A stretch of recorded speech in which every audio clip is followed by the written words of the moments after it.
Ambassador Oss had served the collective for over 200 years. He had met thousands of alien species. He had negotiated trade deals across 100 star systems, but nothing in his long career had prepared him for this moment. He stood on the observation deck of his ship, the Serenity of Purpose, and watched the small human vessel drift closer. It was an ugly thing by standards. Whereas people built ships from flowing crystal and living light, the humans had constructed theirs from dull gray metal and sharp angles. It looked like something a child might draw. Simple, basic, almost primitive. The ship was called such a strange name, Oss thought.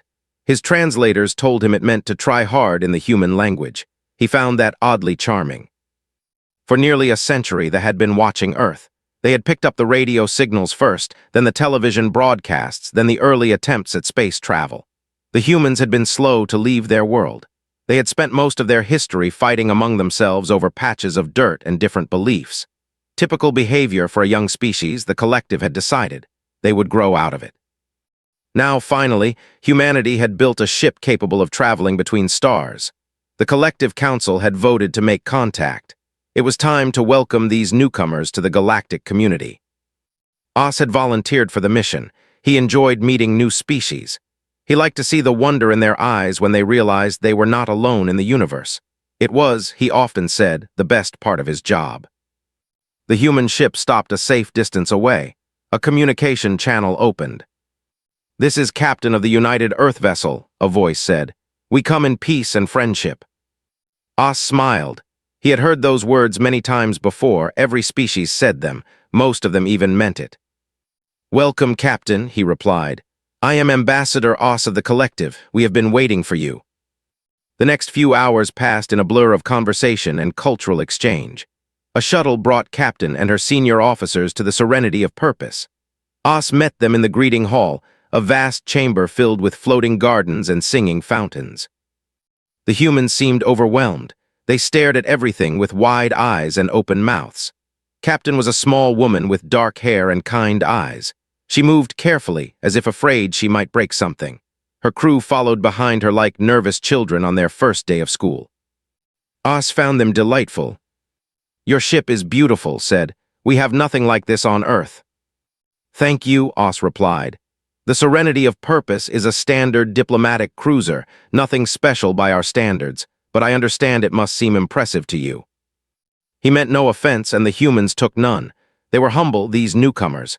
They asked questions constantly. They wanted to know everything about the galaxy, about other species, about trade routes and communication networks and scientific discoveries. Their curiosity was endless. Over a meal of carefully prepared foods suitable for human digestion, Captain shared information about Earth. She showed holographic images of blue oceans and green forests, of towering cities and ancient monuments. She spoke of human art and music and literature. She talked about their dreams of exploring the stars. She did not talk much about human history. When Oss asked about it, she smiled and changed the subject. He did not press. Every species had parts of their past they preferred not to discuss. The certainly did. "We would like to invite you to visit our capital world," Oss said as the meal ended. "The Council is eager to meet humanity. We believe you will make excellent partners." His face lit up. "We would be honored, Ambassador. This is everything we hoped for when we left Earth." "May I ask," Oss said, "why did you come alone, one small ship so far from home? Were you not afraid?" Paused, something flickered in her eyes. It was there for only a moment, then gone. "Though was enough," she said simply. "We did not need more." Oss nodded. He assumed she meant they had limited resources. A young species just beginning their journey among the stars. Of course, they could only spare one vessel. He did not think to question her further. The next few weeks were wonderful. They followed the Serenity of Purpose to the capital. Captain addressed the council and charmed them completely. She spoke of peace and cooperation. She expressed humanity's desire to learn from older, wiser species. She asked for nothing but friendship. The council was impressed. Here was a species that knew its place in the universe. Young, humble, eager to grow, not like some of the aggressive empires that lurked in the darker corners of the galaxy. The humans would be easy to work with. Trade agreements were drafted. Cultural exchange programs were proposed. A human embassy was established on the capital world. Everything moved quickly, smoothly, perfectly. Os was assigned as humanity's primary liaison. He spent long hours with Captain and her crew, answering their questions and helping them navigate society. He grew fond of them. They were good people, he decided, simple and honest and kind. One evening, as they shared drinks on the embassy balcony, asked him about the galaxy's dangers. "Are there hostile species out there?" she asked. "Empires that might threaten Earth?" Os hesitated. He did not want to frighten her, but she deserved honesty. "There are some," he admitted. "The hegemony is the largest. They are warriors. They believe in conquest and domination, but they are far from Earth. You have nothing to fear." Nodded slowly, she stared out at the alien stars. "And though," she asked, "how do you protect yourselves?" "We do not," Os said. "We abandoned warfare long ago. We protect ourselves through trade and diplomacy. No one attacks us because everyone profits from peace with us." "That is beautiful," said. "I hope it always works." There was something in her voice that Os did not understand. A sadness, perhaps, or something deeper. "Is something wrong, Captain?" he asked. She turned to him and smiled. It was a warm smile, but her eyes were distant. "Nothing, Ambassador. I was just thinking about history, about how quickly things can change." Os did not know what she meant. He assumed it was some human philosophy he did not understand. He would remember this conversation later. He would remember it many times, in the dark hours when sleep would not come. But that night, he simply smiled and poured her another drink. He had no idea what was coming. 6 months had passed since humanity joined the galactic community. The relationship between Earth and the collective had grown stronger every day. Trade ships carried goods between their worlds. Scientists shared discoveries. Artists exchanged ideas. Everything was peaceful and good. Then the darkness came. It started with small things: merchant ships vanishing near the border, outposts going silent, strange signals detected in the void between stars. The Council dismissed these reports at first. Space was dangerous. Accidents happened. There was nothing to worry about. But Os worried. He had lived long enough to recognize patterns. Someone was testing the collective's defenses. Someone was probing for weakness. He knew who it was before the official reports confirmed it. The hegemony. There were everything there were not. Where the valued peace, the war. Where the built beautiful things, the built weapons. They had conquered dozens of species over the centuries. They had enslaved billions. They believed that strength was the only law that mattered. For a long time, they had left the alone. The collective was too valuable as a trading partner. Destroying them would hurt the galactic economy. Even they understood that. But something had changed. Os was summoned to an emergency meeting of the Council. The great chamber was filled with worried faces. The air smelled of fear. High Counselor stood at the center of the room. She was ancient even by standards, her crystal skin dim with age, but her voice was still strong. "They have issued an ultimatum," she announced. "They demand that we surrender 3 of our core systems. If we refuse, they will take them by force." Murmurs of shock rippled through the chamber. 3 core systems, billions of lives, the heart of the collective. "We cannot accept this," someone said. "We must fight." "With what?" another voice asked. "We have no military, we have no weapons. Our defense fleet is barely enough to handle pirates." This was true. They had abandoned warfare so long ago that they had forgotten how to fight. Their ships were beautiful but fragile. Their people were peaceful but helpless. They had trusted in diplomacy and economics to protect them. That trust was about to be betrayed. "Perhaps we can negotiate," said. "Perhaps we can offer them something else." "They do not want trade," Os said. Everyone turned to look at him. "They want territory, they want slaves, they want to show the galaxy that they are still strong. Nothing we offer will satisfy them." Silence fell over the chamber. Everyone knew he was right. "Then we are lost," said quietly. "Our civilization will end." Os thought of Captain. He thought of her questions about hostile species. He thought of the strange look in her eyes when he told her they did not fight. An idea formed in his mind. It was desperate, it was probably foolish, but it was all he had. "There may be another way," he said. "The humans." Frowned. "The humans? They are children among the stars. What could they possibly do against the hegemony?" "I do not know," Os admitted. "But Captain asked me about threats. She asked how we defend ourselves. Perhaps they can help. Perhaps they know something about conflict that we have forgotten." They are a primitive species, another counselor said. They barely have one ship. One ship that traveled alone across the void, Os replied. One ship that came to unknown space without fear. Does that not seem strange to you? Would you send a single vessel into the darkness if you had no way to protect it? The council considered this. It was a good point. A young species just learning to walk among the stars should have been cautious. They should have sent multiple ships. They should have stayed close to home. Instead, they had sent one small vessel to the far edge of explored space. Why? Very well said. Contact the humans, ask for their help, but do not expect much. They are not warriors. They are explorers, dreamers. They will probably offer sympathy and nothing more. Os bowed and left the chamber. He went directly to the human embassy. Captain was waiting for him. She looked different somehow. Her usual warmth was still there, but beneath it was something harder, something older. Ambassador, she said, I heard about the ultimatum. Word travels fast. Then you know why I am here, Os replied. You want our help. Yes, the collective cannot fight. We have no military, no weapons, nothing that will destroy us. Was quiet for a long moment. She walked to the window and stared out at the city.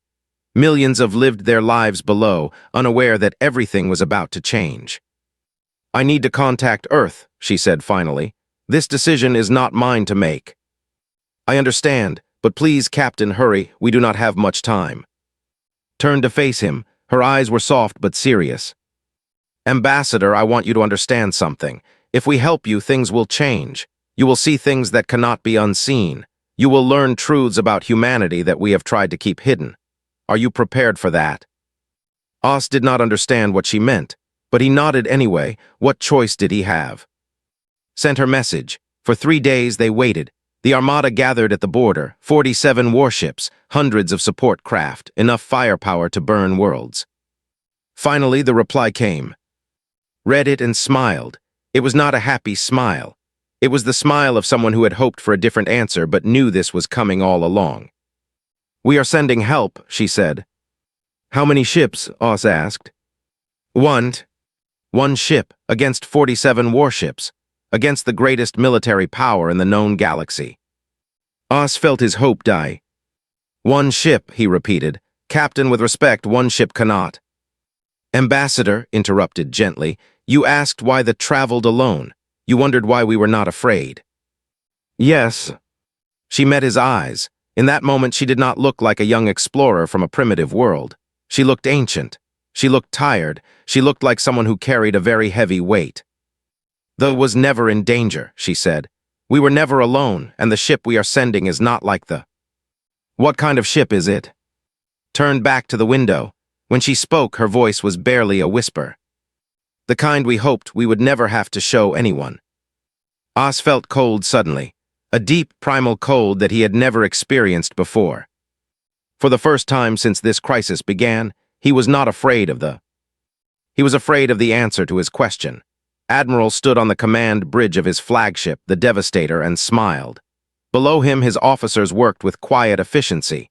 Around him, through the viewports, he could see the assembled might of the hegemony, 47 warships, the greatest fleet he had ever commanded.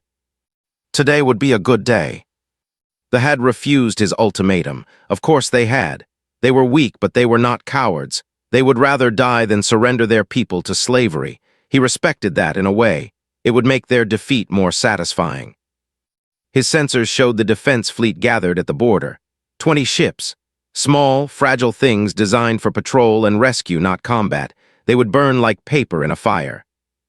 Admiral, his communications officer said, we are detecting a transmission from the flagship. Put it through.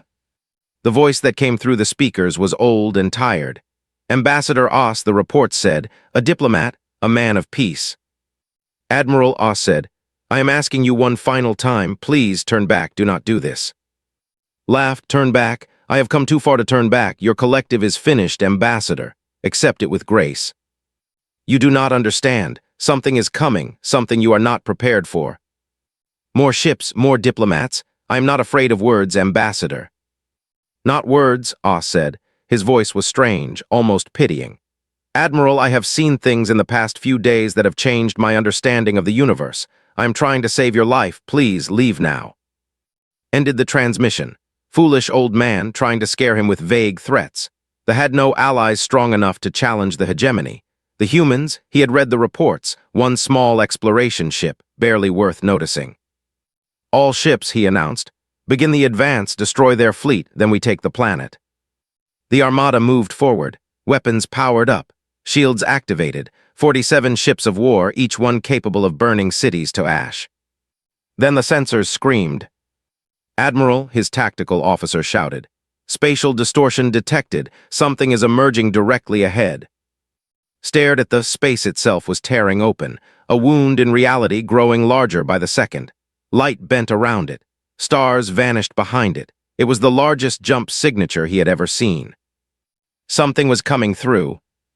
The ship that emerged was unlike anything in the hegemony's records. It was black, the deep black of empty space. It was angular, covered in sharp edges and strange shapes. It was massive, 3 kilometers long at least, larger than any dreadnought. It looked like death given form. "What is that?" whispered. No one answered. They were all staring at the frozen in shock. A transmission came through. All frequencies, every ship in the system heard it. "This is Admiral James of the United Earth Navy vessel Prometheus. We are responding to a distress call from our allies in the collective." The voice was calm, almost bored, like a man discussing the weather. "Forces, you have 60 seconds to withdraw. This is not a negotiation." Found his voice. "One ship, you bring one ship against my fleet. This is madness." 50 seconds, Admiral replied. "You will die here, human. Your primitive vessel cannot stand against the might of the hegemony." 40 seconds. Turned to his officers. "All ships, target that vessel, destroy it." The fleet opened fire. Thousands of energy beams and missiles streaked toward the human ship. It was the most concentrated barrage had ever seen. Nothing could survive it. The weapons hit the Prometheus and did nothing. The human ship simply sat there. Energy beams splashed against its hull like water against stone. Missiles exploded harmlessly against invisible barriers. Not a single weapon penetrated its defenses. "Impossible," someone whispered. 20 seconds, Admiral said. "I strongly suggest you reconsider." Felt something he had not felt in decades. Fear, real fear deep in his bones. But he did not retreat. He did not surrender. He would rather die than show weakness. "Continue firing," he roared. "All ships advance, we will overwhelm them." The fleet surged forward. Weapons blazed, 47 ships against one. "Time's up," Admiral said. The Prometheus opened fire. Oss watched from the observation deck of the serenity of purpose. He had positioned his ship safely behind the defensive line. He had thought he would be watching the destruction of his people.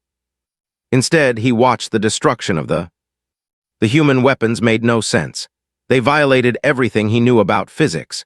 Beams of twisted gravity crushed warships like insects. Missiles that seemed to exist in multiple places at once struck targets before they were even fired. Cannons that shot concentrated darkness swallowed entire vessels whole. The Devastator was the first to die. Its flagship simply folded in on itself, collapsing into a point of light that winked out of existence. Then the others fell, one by one, then 3 at a time, then dozens. They tried to fight back. Their weapons were useless. The Prometheus moved through their fleet like a predator through prey. It was fast despite its size. It was everywhere at once. Every shot it fired killed something. Some ships tried to flee. They did not get far. The human vessel had weapons that could reach across the entire system. Nothing escaped. 4 minutes, that was how long it took. In 4 minutes, the greatest military force in the known galaxy was reduced to floating debris. Oss sank to his knees. Around him, his crew was crying. Some were praying. Some were just staring at nothing, their minds broken by what they had witnessed.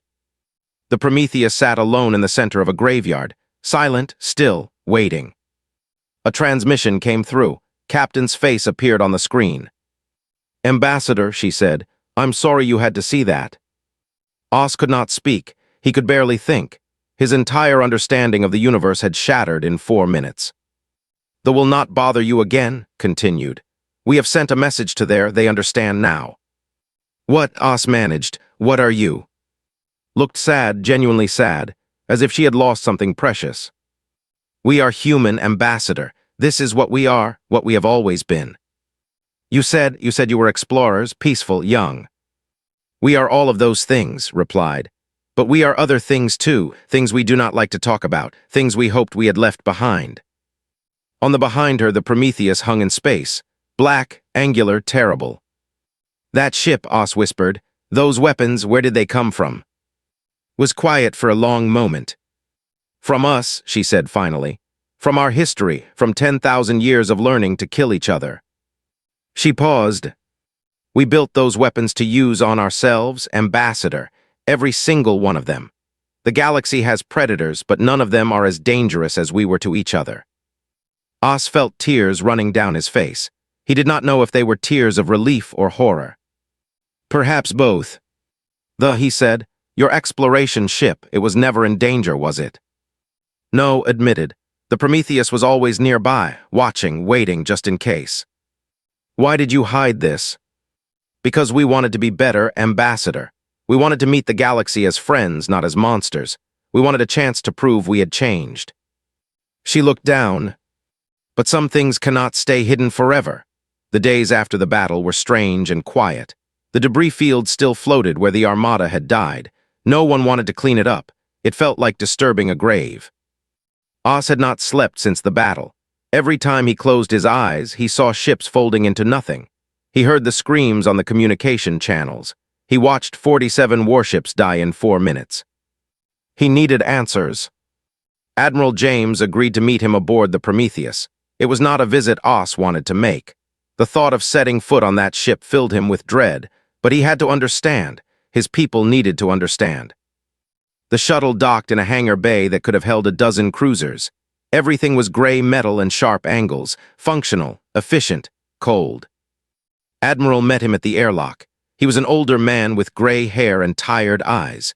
He wore a simple uniform without decorations. He looked more like a scholar than a warrior. Ambassador said, "Thank you for coming. I know this is difficult. Admiral, I need to know the truth. About humanity, about this ship, about everything." Nodded slowly. Walk with me.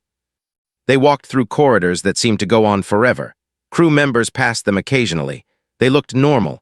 Young men and women doing their jobs. They smiled at Os. They were polite and friendly. It was hard to believe these same people had just killed thousands. The weapons you used, Os said. I have never seen anything like them. Our scientists say they should not be possible. They probably should not be, agreed. But humans have a gift for making impossible things real, especially when those things can kill. They entered a large room filled with displays and holographic projections. History, Os realized, this was a museum, a record of human warfare. The images were horrifying. He saw primitive humans fighting with sharp stones and wooden spears. He saw armies clashing with swords and arrows. He saw machines that rolled across battlefields, crushing everything in their path. He saw aircraft dropping fire on cities. He saw mushroom clouds rising over ruins. We call this the Long War, said. 10,000 years of conflict. Every generation found new ways to destroy each other. Every peace was just a pause before the next violence. Why, Os asked. Why did you fight so much? Many reasons: land, resources, religion, pride, fear. Sometimes we fought because we forgot how to do anything else. The displays changed. More recent history now, cities that stretched to the horizon, machines that thought like people, ships that sailed between planets. 200 years ago, we had our worst war. We called it the Third World War. It lasted 20 years. Billions died. Parts of Earth are still poisonous from the weapons we used. Os felt sick. How did you survive? Barely, admitted. We almost killed ourselves completely, but somehow we pulled back from the edge. We rebuilt. We swore we would never let it happen again. And the weapons, the Prometheus. We could not forget what we had learned. The knowledge was too deeply embedded in our culture, so instead we turned it outward. We prepared for enemies we hoped we would never meet. He gestured at the ship around them. The Prometheus carries weapons designed for every possible threat. Gravity manipulators that can crush matter into nothing. Dimensional torpedoes that attack targets across multiple realities. Void cannons that erase things from existence. You designed these weapons for yourselves, Os said. You invented them to use on your own people. Yes, said simply. Every weapon on this ship started as a way for humans to kill other humans. We simply adapted them for different enemies. They stood in silence for a long moment. Oz thought about his people had fought wars once long ago, but they had evolved past violence. They had chosen peace. Humans had not evolved past violence. They had simply redirected it. You are terrifying, Oz said finally. You know that, do you not? Yes, replied. We know. Why do you think we tried so hard to hide it? Captain said you wanted to be better. You wanted to meet the galaxy as friends. We do, sighed. Ambassador, we are not proud of what we are. We do not celebrate our capacity for destruction. Every human child learns about the long war. We teach them the cost of violence. We raise them to value peace. But you still build warships. Because we remember what happens when you cannot defend yourself. We remember the ashes of our cities. We remember the graves of our billions. His voice was heavy. We will never be helpless again, even if it means carrying this weight forever. Oz thought about this. It was a strange philosophy. A people who hated war but prepared for it constantly. A people who wanted peace but could not forget how to kill. What will happen now? He asked. The will want revenge. The will do nothing, said. We have sent them a message. They have seen the battle recordings. They know what we are capable of. And if they attack anyway? His eyes went cold for just a moment. Then they will learn the same lesson, as many times as necessary. Oz shuddered. There was no anger in his voice, no hatred, just quiet certainty. The humans would do what they had to do. They would not enjoy it, but they would not hesitate either. I have one more question, Oz said. Ask. The Prometheus is not your only warship, is it? Smiled sadly. No, Ambassador, it is not even close to our largest. How many do you have? Enough. They returned to the hangar in silence. Before Oz boarded his shuttle, spoke again. Ambassador, I want you to understand something. We did not come to the stars to conquer. We did not come to dominate or enslave. We came because we wanted to explore. We wanted to learn. We wanted to find friends. But you brought your weapons with you. We brought our weapons because we know the universe is dangerous. We hoped we would never have to use them. We hoped the galaxy would be filled with peaceful species like yours. Paused. But we prepared for the worst. We always prepare for the worst. Is that wisdom or paranoia? Consider the question. Both, perhaps. Humans have learned that hopping for the best is not enough. You must also be ready for the worst. Otherwise, the worst will find you unprepared. Oz stepped onto the shuttle. He turned back one last time. Admiral, are we safe? Though, will you protect us? His expression softened. For a moment, he looked almost kind. You are our friends, Ambassador. We protect our friends always. Even if it means more battles, more death.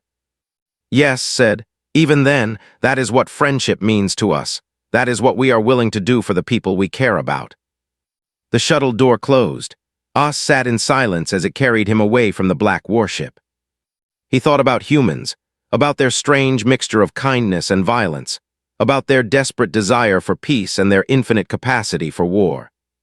He thought about what it meant to be their friend. And he realized, for the first time, that he was not afraid anymore. He was grateful. News of the battle spread across the galaxy like wildfire. Within days, every species knew what had happened. Every government studied the recordings.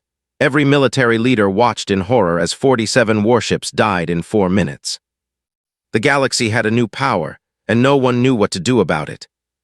The hegemony surrendered within a week, not to but to the humans. They sent their highest officials to Earth to beg for peace. They offered territory, resources, anything. They just wanted to survive. The humans asked for nothing. They did not want land. They did not want slaves. They simply wanted the attacks to stop. The hegemony agreed immediately. They had no choice. Other aggressive empires took notice. The Dominion, which had been planning to expand into neutral space, suddenly changed its mind.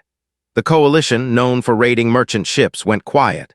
The hierarchy, which had threatened war against 3 different species, started talking about diplomacy instead. No one wanted to be the next. Oz watched all of this unfold from his office on the Capitol. He was famous now, the ambassador who had witnessed the battle, the diplomat who had first contact with humanity. Everyone wanted to hear his story. He did not enjoy the attention. He had seen too much. He knew too much. Every time he closed his eyes, he still saw ships dying. But he had work to do. The galaxy was changing. Someone had to help it change for the better. The humans established formal diplomatic relations with dozens of species. They were friendly and polite, just as they had always been. They talked about trade and cultural exchange. They shared scientific discoveries. They offered help to species in need. But everyone noticed the warships now.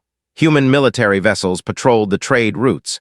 Human weapons, satellites orbited strategic planets. The Prometheus remained near space, a constant reminder of what humanity could do. Some species resented this. They called the humans bullies, conquerors hiding behind friendly words. They said the galaxy had traded one tyrant for another. Oz did not agree. He had spent months with the humans now. He had visited Earth. He had walked through their cities and met their people. He had studied their history in detail, all of it, not just the violence. Yes, humans were dangerous. Yes, they had done terrible things to each other. But they had also done wonderful things.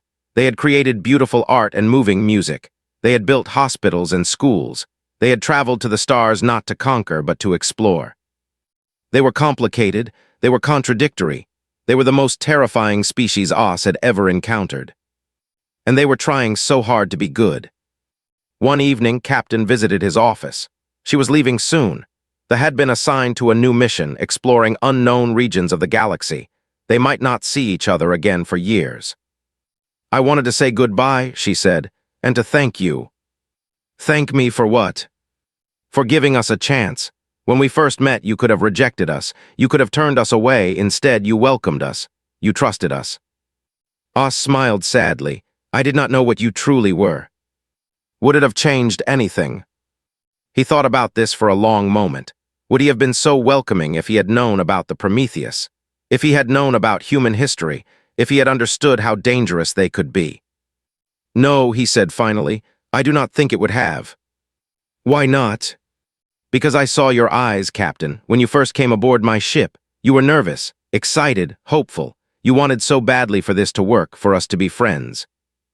Looked away, her eyes were wet. "You do not need to be ashamed of what you are," Oz said gently. "You have done terrible things, yes, but you have also saved us. You protected us when we could not protect ourselves. That means something." "Does it balance out, the good and the bad?" "I do not know," Oz admitted. "Perhaps that is not the right question. Perhaps the question is, what will you do tomorrow, and the day after, and all the days after that?" Was quiet for a long time. When she spoke again, her voice was stronger. "We will keep trying," she said. "We will keep reaching for something better, even if we never get there, even if we carry this weight forever." "That is all anyone can do, Captain. That is all anyone has ever done." They shook hands, a human gesture that Oz had learned to appreciate. Simple contact, simple connection, a promise of trust between two very different beings. After left, Oz wrote his final report to the Council. It took him 3 days to finish. He rewrote it many times, trying to capture everything he had learned about humanity. In the end, he kept it simple. "The humans are the most terrifying species I have ever encountered. They have weapons that can destroy worlds. They have a history soaked in blood. They carry darkness in their hearts that we can barely comprehend. But they also carry light. They came to the stars not to conquer, but to make friends. They built their terrible weapons not because they wanted to use them, but because they remembered what happened when they could not defend themselves. They are violent because they had to be violent to survive. They are peaceful because they chose to be peaceful despite everything. They could rule this galaxy through fear. They could demand tribute from every species. They could enslave billions. Instead, they ask only for friendship. They offer only their hands. This is what makes them terrifying, not their weapons, not their history, but the fact that they had every reason to become monsters and chose not to. The humans have a saying, walk softly and carry a big stick. I understand now what this means. They speak gently. They offer peace. But they are never unarmed. They are never helpless. They have learned that the universe rewards strength and punishes weakness. My recommendation to the Council is simple. Be their friend. Treat them well. Honor their trust. Because I have seen what happens to their enemies. And I have seen what they do for their friends. Given the choice, I know which one I prefer to be. He sent the report and leaned back in his chair. Outside his window, the stars shone bright and cold. Somewhere out there, human ships sailed the void. Explorers and warriors, dreamers and killers, the strangest species the galaxy had ever known. Us smiled. He was glad they were on his side. And somewhere in the darkness, aboard a black ship bristling with weapons, Admiral read the ambassador's report. He smiled, too. Then he turned to his crew and gave the order to move on. There was a galaxy to explore, friends to make, enemies to discourage. The humans had only just begun. And the universe would never be the same.